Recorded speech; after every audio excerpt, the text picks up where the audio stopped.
Hi, this is Conrad Zimmerman of FistShark Marketing, here to remind you that this show exists thanks to the financial support of our listeners. For less than the price of a lower back tattoo, you can make your family question where they went wrong without pain and disfigurement. Just visit patreon.com/FistShark or click that big Patreon button at FistShark.com. And thanks for listening.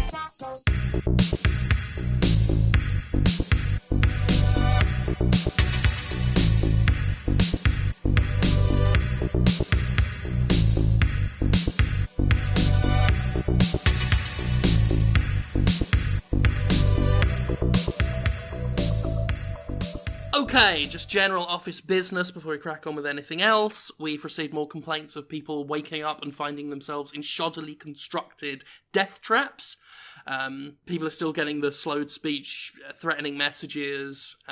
They're finding themselves tied to nothing. Like, they've got a rope around their leg, and it just trails off to nothing. So I really am. We've questioned Craig about his involvement with the so-called Craig Saw killer, but once again, under all manner of torture, slapping on the legs with a ruler, tugging on his hair, saying he smells. He just has not responded to any of our questioning. So, again, we're warning people to just not get chloroformed. Yeah. Unless, of course, it's an executive mandated chloroforming, in which case, just go with it. I just can't figure out how long this is going to drag out for, because, like, the first time, it was kind of novel and interesting, like, wake up, oh, you're in a trap. But, by the fifth, sixth time around, it's like, oh, okay. It's just annoying. It's I'm in another trap. Annoyance traps. That's really all they are. Other bit of news, Kanye West is suing us again. He claims that we stole his shoes. Not a surprise. What? Yeah, we're alleging that he misplaced his shoes, because he did. That's probably what he did, yeah. Yeah, he tends to lose things a lot and then sues us for stealing them. So we should be able to fight that, no problem. It's another expense, but hey, we've got the money, so shouldn't be an issue. I've also been receiving phone calls from someone. I don't know who it is, but they just keep going, down the phone at me. No idea who it is. Doesn't sound like anyone I've ever heard of. But I'm going to keep an eye on that, because even though they're just making a kind of monotone, guttural howl, it does imply some sort of threat. Right. So that's a little worrying. But hey, in brighter news, tomorrow is Fashion Day. Oh, that's right. Yes. Yep. Oh, I'm excited. So it's the best dress competition. Obviously, it is a surprise to Craig. Of course. Yeah. That's stage one. As the middle executives, it is our job every year to fix the competition, rig the votes, and everything. Because as FistShark has said for many years, Casual Friday is a serious fucking business.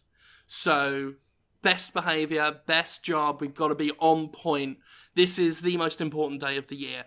It is our best dressed competition, Casual Friday, which, if I recall correctly, has it ever actually been held on a Friday? No. We, actually, that's why Craig has been showing up in a tuxedo every Friday all year. Oh, he's trying to...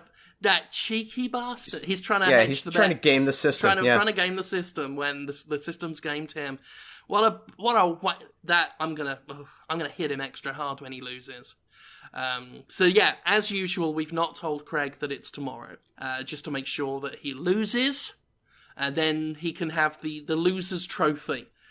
This year it's a ceremonious beatdown with pool cues. Oh, I love pool cues. You can really get a lot of... Because there's almost no air resistance. They're so thin. Yeah. And are we filling the trophy with bees again this year, or should we go for the hornet variety? Now, I was thinking about this, and I was sort of hoping we could do something where it's just a piñata that we give him. We're like, hey, we'll hang it up for him, but we'll have him hit it. And inside, it's just a beehive and a hornet's nest. I've got something even better than bees and hornets. Do tell. I was saving this for a surprise, but I can't hold on to it any longer. I've been talking with Dr. Night's Cream and Balthazar in the basement, and they've both been working together on this, using a mixture of modern scientific apparatus and dark chants, and they've come up with... I'm so excited. We're going to fill a piñata full of bornets. Wait a minute.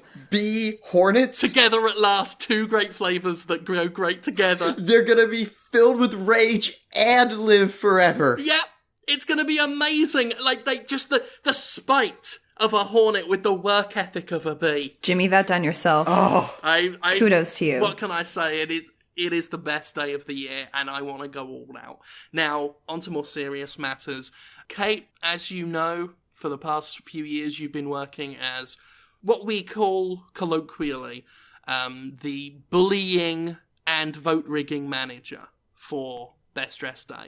And I just want to make sure that you're on point there. As usual, we want to make sure that everyone votes. No matter what they actually think, they've got to be voting for the senior partners. The senior partners have to win because they still have the guns, and I really don't want a repeat of 2003. Of course. No, I have it all down. For the most part, people tend to vote, not for Craig, so don't think we have any worries there. Obviously, we excuse ourselves out and kind of make it a point that our senior partners are going to be the winners. Yeah, well, I think it's important to point out that the senior partners will be, quote-unquote, brandishing. And I think most people know what we mean by that. I mean, anyone who was in the company in 2003 remembers when Sarah Frobisher won in that fluke occurrence. And I think most of us still have shrapnel embedded somewhere in our flesh as a result of the senior partners' dignified and measured tantrum. Yeah, I mean, since that incident, really nobody else in the company but Craig submits themselves. So I think we should be good here this year. Well, I mean, Conrad, that's obviously your job is as chief submitter. You are submitting people against their will again. Oh, yeah. We'll have about 25 entries in this year, sort of just to make it seem like there's a competition going on. I'm looking so forward to being press ganged again. Mm-hmm. Oh yeah, you're definitely going to be pushed into that. Caitlin, you'll be getting a call from my people sometime around 2 a.m. So just be aware of that. But yeah. So we'll have some people dressed in their finery and ready to go, but relative finery, of course. Of course. Yeah, I think we're gonna be all right. I'm gonna enter this year. I'm not gonna win, obviously. Because that's, I'm not gonna wear anything different than what I'm wearing today. I mean, it's just, no. I figure I'm fashionable every day, but not too fashionable, and certainly not better looking than the senior partners. Well, obviously not. The senior partners are an exemplary. They are basically wearing the clothes of Zeus. Is how I like to describe and guns. It. Yeah, and in the case of one of the senior partners, quite literally, the clothes and guns of Zeus. So that's always an eye catcher. Myself personally, I will be going almost all out with my attire, just because second place is always open. That's true. Anyone can win second place, and I'm gonna dye my beard purple, and I'm gonna attach the ceremonial bells to it. I'm going to be wearing my second best toga. The one made out of cling film. That's going to be fantastic. And of course, the gloves of inks.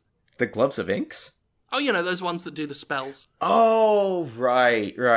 Yeah, the charm spell. Yeah. So I'm not going to win. No. I don't want to win. You want second place. Yeah. Right. I really want second place, but oh God, maybe I should tone it down. I mean, it sounds like a lot. You don't want to accidentally win. Yeah. Maybe I should cut myself, like in the face near the eyes, just to offset it. Now the problem, you don't want it to look too fresh, right? Because then they're gonna think that you're trying. I'm making a statement. Yeah, and that's just gonna put you right up to the top. No, I mean it has to be a scar of some kind, a burn. A burn might work. I could talk with the boys in the lab about some sort of chemical burn. I mean, they tend to be at least with the chemicals they use in the lab, they tend to be the most hideous and frightful. Yeah, just something that causes some skin peeling. Yeah, would probably take care of it. That sounds good. The last thing we need is for the senior executives to take second place. I mean, they're always very, very calm and respectful. They are when they throw their tantrum. They are. I mean, I've seen them lose lawsuits. Obviously I saw them lose in 2003, and I must say they are the most gracious runners-up I have ever seen. They hardly ever kill anyone. No, I mean, there might be an injury. Yeah. Maybe. Or 15. But they're not, they really aim for non-vital parts, and I respect that. I think if you're gonna have an open carry policy in the office, you should just respect each other's boundaries and not go for major organs. Well, I mean, the senior partners are big believers in the Second Amendment. Not, obviously, the Second Amendment that is in the Constitution. We're talking about the other amendments, the ones that we really ought not to talk about. The Black Amendments. The Black Amendments. Obviously, they are huge fans of that. Huge fans of the idea that senior partners in any marketing firm are allowed open carry guns in their office, and everyone else are allowed to press themselves flat against the wall, trying to make themselves as small as possible to avoid their anger. And I think that's reasonable. Yeah, I think that's just a good way to do business. Well, you know what? It keeps office morale at an all-time high. Yep. And you can see it in people's eyes when they're in the office working. You know, they're bright, they're alert. You know, anytime senior management is in the building, everybody is just pushing their hardest 110%. It's really been it's been great. It's been really great. That sounds good. I'm going to make sure... You know what? I might just break into Craig's house and burn his tuxedo. Yeah, I think that's a good idea. I want to make sure if he's just wearing the same flannel shirt and that stupid ponytail and neckbeard and khaki shorts he's always wearing, then it's definitely... We're gonna pull through. Okay. All right. I can't wait to hit him with a pull cue.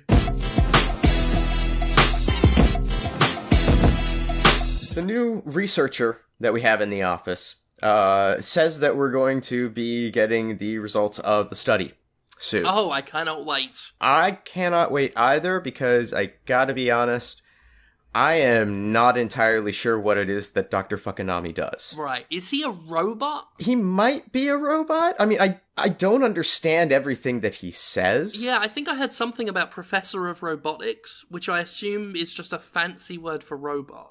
Right. I'm not sure what... I mean, I know that whatever it is that Dr. Fukunami does is brilliant because of how much we pay him. Oh, yeah, he's with the second highest salary in the company, and he's making upper six figures. Yeah, like, we pay him well because, obviously, he must be good at something. Otherwise, we wouldn't pay him well. Well, clearly. Right.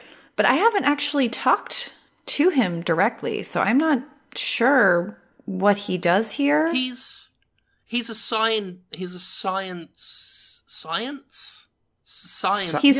Yeah, that's how you say Scientist. Scientist is the right. word. Yeah. That's. I remember now because Dr. Nightscream was ranting about how he hates scientists. No, that's true. Dr. Nightscream always says real science isn't real science. Yeah.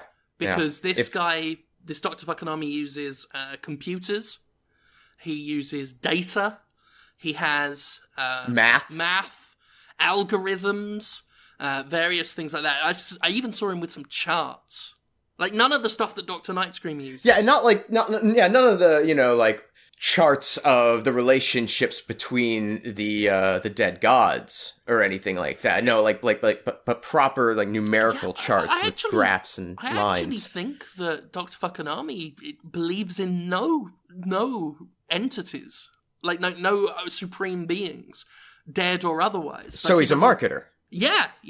I mean, that's interesting to me because, my only real experience of any kind of scientific stuff comes from Dr. Nightscream, and I was led to believe that if you're not believing in the dead gods or the Spider Lord or the Queen of Endless Horrors, like, you're not a real scientist. But apparently this Dr. Fukunami comes highly recommended from some of the greatest medical associations on the board, from the Robotics Institute of Greater Boston, and yet he doesn't have the bag of too many spiders, he doesn't have the driftwood staff, he doesn't even have a hat shaped like an octopus. I haven't heard him mention an uncture or a balm once, and so, I mean, I don't know. Yeah. I can't begin to No vials guess. of black blood. No. Just instruments. Electronic instruments.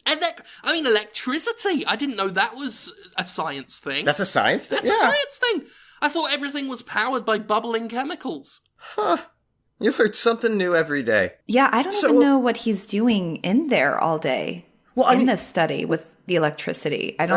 We opened up a research wing because we came to learn that people respond positively when you provide them with the results of a researched study. Yeah, people of some love kind. research. It's what makes them buy products. Right. This kind of studies, 8 out of 10 people do this, or 4 out of 5 doctors recommend that kind of stuff. And we need more of that. We need studies to shove in people's faces to tell them that our products are scientifically proven good. So he's creating studies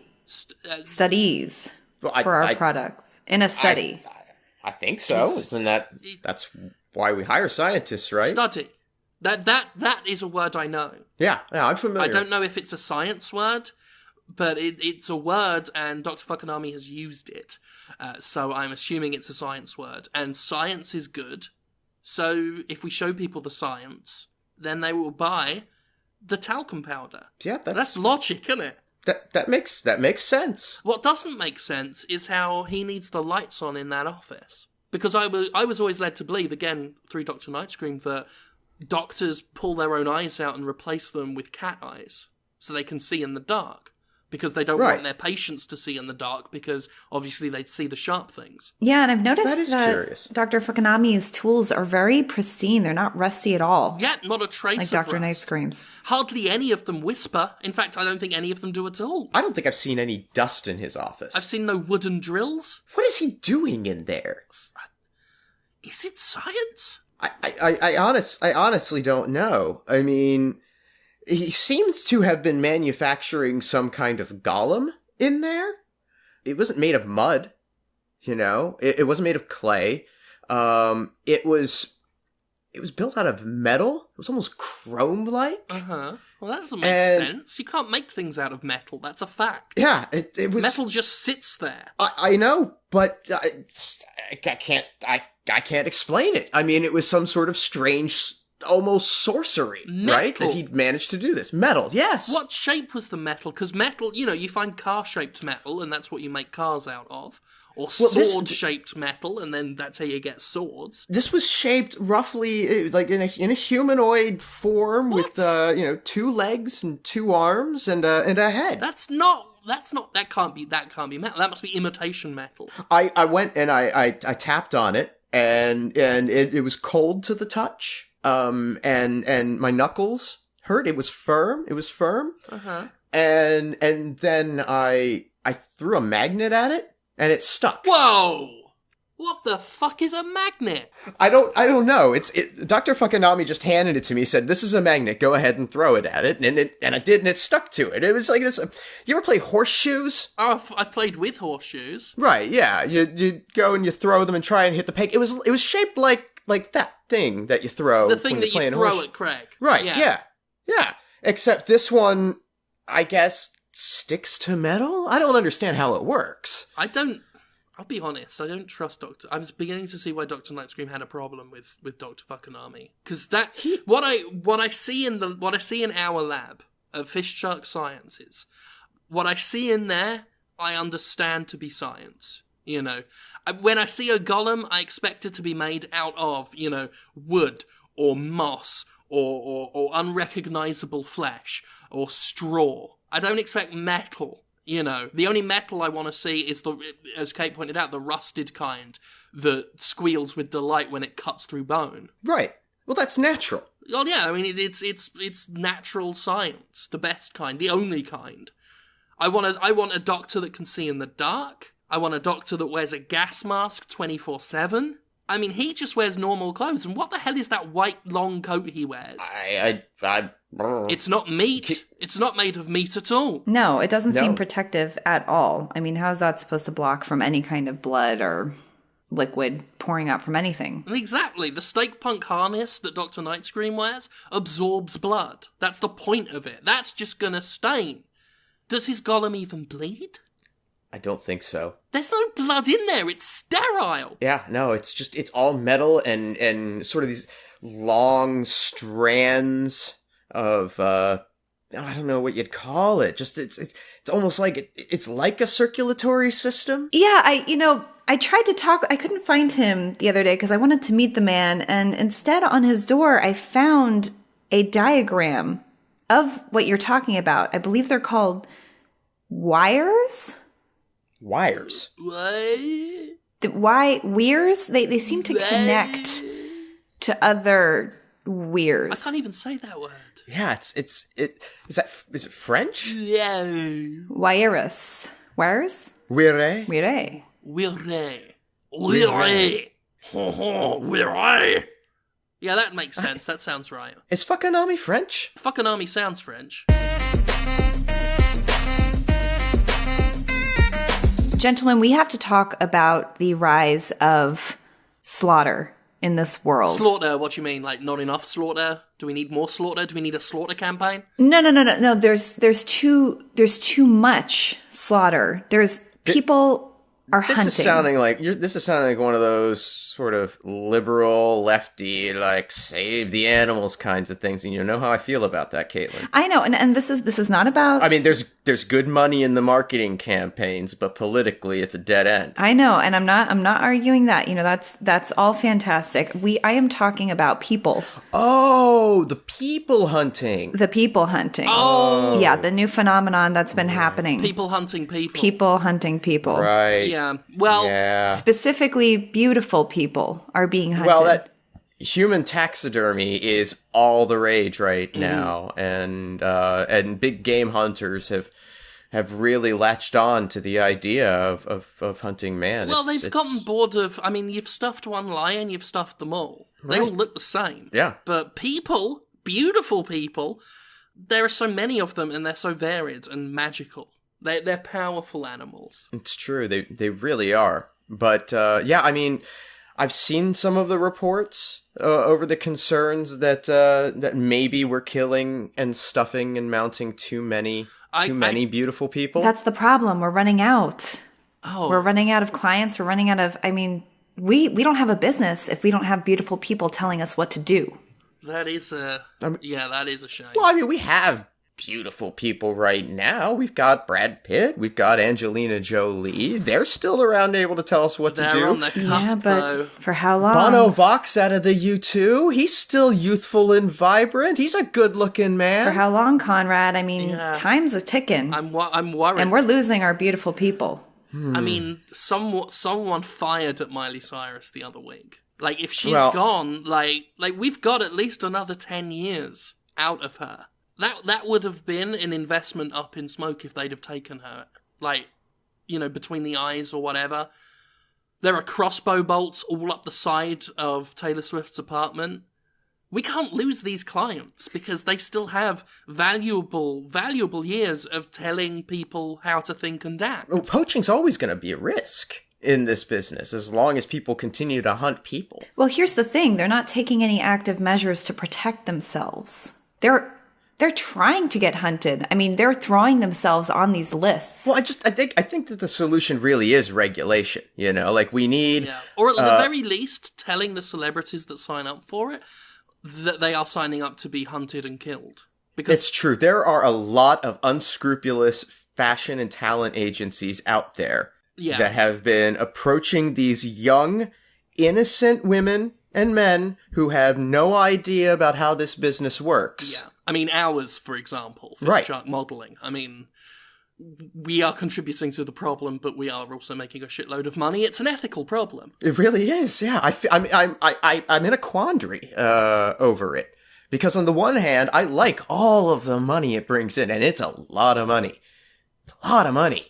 Did you know dentists will pay up to $50,000 to hunt an attractive person in a safe environment? That's incredible. $50,000. And I mean, there is no manlier pursuit. There is no greater a showcase of your own skill and strength than just popping one right between the eyes of an 18-year-old girl from the safety of your Jeep. You really feel alive You know, you feel like you've demonstrated what it is to be powerful. Absolutely. When you're out there with your crossbow and your rifle and your high-powered scopes, and you're just stalking the streets going, come out, wherever you are, Selena, I can see you, Ms. Gomez, and then just firing one right across her bow as a warning shot and watching her gallop off, and then just riding after her in a tank. I mean, there is nothing... I have never felt closer to nature. At the same time, though, Caitlin does bring up a point. The depopulation issue and not having, beautiful people to recruit, because anybody that has a talent other than being beautiful, like, there's money to be made on them yet, in other ways. Yeah. You can maintain that beauty standard for a while, but if you're just beautiful, eventually that's going to fade. We might as well shoot you while you look good. Other talented people are getting caught up in this mix, and that's a problem. People with more to offer. Right. That exactly. Is an issue. That's a problem. But the other problem that I'm seeing, and this could be really devastating, is that people are not trying to be beautiful anymore. Oh, no. Have you noticed this? Have you noticed how many people aren't wearing makeup? Oh, no. How many men aren't shaving? Oh, God. It's a national crisis, to be honest. A country full of Craigs. A country full of Craigs no longer supporting one of the largest and most heavily marketed industries we know. Okay, that's a problem, because I'm going to toss a third problem your way. With us upsetting the ecosystem, we could see an uptick of ugly people. Because we don't have the beautiful people keeping the numbers down. Oh, God. Unhinging their jaws and consuming the ugly people with their interior mandibles. And they're just going to breed. They're just going to breed unchecked. We need the beautiful people to eat the ugly people. This is a disaster. We might actually have an ecological catastrophe on our hands. I don't know how we fix it other than, do we get the government involved? Release a single? Oh, yeah. Yes. That's what we'll do. We'll get some of our bigger acts together. Maybe you can get a hold of the classic Aerosmith lineup and get them on board. Yeah. I'll get Midger. He ain't doing nothing. There we go. We'll get Drake. Drake would be perfect for this. He's all about unity. We can't. No. He was shot and stuffed and mounted by Dean Cain last week. Wow, how did Dean get the money for that? I lent it to him. Well, maybe we can get the bust up at least on the stage, maybe, as a line? He could be like Drake had so much more to offer before Dean Cain killed him and wore his pelt. Okay, all right, yeah. So, we run the benefit concert. Maybe we kick up a, humane society for the Human Beautiful People Wildlife Foundation. We shave off 60% of the money for ourselves, and we've got ourselves a benefit. Profit, not for profit. We'll call it, Humans for the Humane Treatment of Humans. Triple H. That sounds good. I could get behind that.